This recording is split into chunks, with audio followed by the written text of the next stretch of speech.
দেশে করোনা ভাইরাসের সংক্রমণ ঠেকাতে প্রধানমন্ত্রী নরেন্দ্র মোদী 21 দিনের লকডাউন জারি করেন। আর সেই লকডাউনের সময়সীমা শেষ হচ্ছে আগামী 14 এপ্রিল। তবে এই লকডাউনের সময়সীমা শেষ হলেও মোদীর মন্ত্রিসভার অনেক মন্ত্রী এই লকডাউনের মেয়াদকে আরও বাড়ানোর পক্ষে সওয়াল তুলেছেন। এমনকি উত্তরপ্রদেশের মুখ্যমন্ত্রী যোগী আদিত্যনাথ ও তেলেঙ্গানার মুখ্যমন্ত্রী কে চন্দ্রশেখর রাও ইতিমধ্যেই দেশ জুড়ে লকডাউনের মেয়াদ বাড়ানোর জন্য কেন্দ্র সরকারকে অনুরোধ করেছেন। তারা 30 এপ্রিল পর্যন্ত লকডাউনের মেয়াদ বাড়ানোর অনুরোধ জানিয়েছেন। পাশাপাশি মোদীর মন্ত্রিসভার বেশ কয়েকজন মন্ত্রী স্কুল, কলেজ, ধর্মীয় জমায়েত ইত্যাদির উপর আরও 1 মাস লকডাউন থাকা উচিত বলে মনে করছেন। এইসব ক্ষেত্রগুলি থেকে ধীরে ধীরে লকডাউন ওঠা উচিত বলে তাদের মন্তব্য। মন্ত্রিসভার বৈঠকে উঠে এসেছে 21 দিনের লকডাউন জারি হলেও এখনও অনেক রাজ্য রয়েছে যে সকল রাজ্যগুলিতে করোনা সংক্রমণের পরিমাণ ঊর্ধ্বমুখী।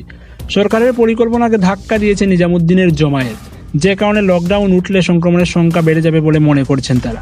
তাদের আরও বক্তব্য, সরকারকে সব দিকে বিবেচনা করে সিদ্ধান্ত নিতে হবে। অন্যদিকে আবার কেন্দ্রীয় মন্ত্রী প্রকাশ জাভড়েকর জানিয়েছেন দেশের স্বার্থ বজায় রেখেই সরকার সিদ্ধান্ত নেবে।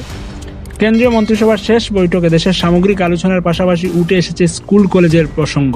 আর সেই প্রসঙ্গে মন্ত্রিসভার কয়েকজন মন্ত্রী জানিয়েছেন লকডাউন আরও বাড়ানো হোক অথবা তুলে নেওয়া হোক, স্কুল কলেজ খোলা এখন উচিত হবে না। আবার বলছি, লকডাউন এখনই তুলে নেওয়া হোক বা লকডাউন বাড়ানো হোক, স্কুল কলেজ এই মুহূর্তে খোলাটা উচিত হবে না। তাদের মতে স্কুল কলেজের গরমের ছুটি এমনিতেই এগিয়ে আসছে, সেই ছুটিকে আরও একটু এগিয়ে নিয়ে এসে এসব ক্ষেত্রে লকডাউন আরও 1 মাস বাড়ানো হোক।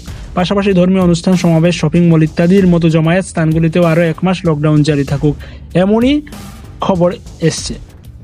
তো লকডাউন খুব সম্ভবত এখন উঠছে না, বেড়ে যেতে পারে। তো এটাই ছিল লেটেস্ট লকডাউন সংক্রান্ত কেন্দ্র সরকারের যে সিদ্ধান্ত, সেটা পরবর্তী যখনই লকডাউন সংক্রান্ত অন্য কোনো খবর পাবো অবশ্যই আপনাদের সঙ্গে শেয়ার করবো। ততক্ষণ ভালো থাকবেন, keep watching and keep supporting SMDN tutorial. Thank you.